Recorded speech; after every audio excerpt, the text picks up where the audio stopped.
भारत सरकार की 23 फसलों के लिए एमएसपी घोषित की गई। इसमें से अनाज की कितने फसलें हैं? अनाज की 7 फसलें हैं। किस पंचवर्षीय योजना में नियोजन को कृषि से उद्योग में रूपांतरित करने की वकालत की गई? तो पहला योजना तो कृषि पर आधारित था, सेकेंड जो था वो उद्योग पर आधारित था। इनमें से कौन सी पंचवर्षीय योजनाओं के तहत किए गए कृषि के संबंधित सुधार नहीं है? तो जोतने वाला ही तो कृषि संबंधित है। पहला भूमि सीमा अधिनियम ये भी कृषि से है। उच्च उपज ये भी कृषि से है। किराया प्राधिकरण विभाग का गठन ये कृषि से संबंधित विभाग नहीं है। वैश्विक वित्तीय संकट भारत में किस पंचवर्षीय योजना के समय ओवरलैप हुआ था? 11वीं पंचवर्षीय योजना। ये वैश्विक वित्तीय संकट कौन सा है? 2008 का जो वैश्विक वित्तीय संकट आया था वो वाला है। ठीक है, तो 2008 में यहाँ पे 11वीं पंचवर्षीय योजना चल रहा था। न्यूनतम समर्थन मूल्य किससे संबंधित है? कृषि उपज से। न्यूनतम समर्थन मूल्य एमएसपी जो है कृषि उपज के लिए गवर्नमेंट देती है। भारतीय अर्थव्यवस्था को हरित क्रांति की सफलता कितने चरणों में प्राप्त हुई? तो हरित क्रांति का 2 चरण था। ठीक है, तो 2 चरण।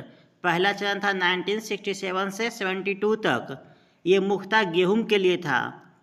और सेकेंड जो चरण था 1972 से 1984 तक चला। इसमें चावल इस समय काफ़ी उपज में काफ़ी योगदान दिया गया। ठीक है, तो पहला गेहूं के लिए था, दूसरा चावल बाकी अनाज के लिए था।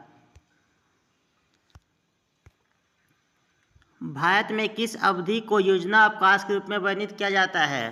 1966 से लेकर 1969 तक, जो ये 3 साल था, 66 से 67, 67 से 68 और 68 से 69, ये 3 साल है ना, एक एक साल करके योजना बढ़ाया गया था। ठीक है, तो इसको बोलते हैं योजना अवकाश। कौन सी पंचवर्षीय योजना में गरीब उन्मूलन को शामिल किया गया? तो गरीबी उन्मूलन किया गया था शामिल पंचवर्षीय योजना में, ये इंदिरा गांधी के समय में हुआ था।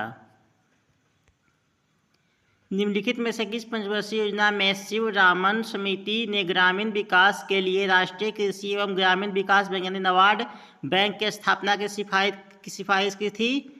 तो सिफारिश किया गया था 6ठी पंचवर्षीय योजना में, है ना। नाबार्ड का स्थापना का सिफारिश किया गया था 6ठी पंचवर्षीय योजना में।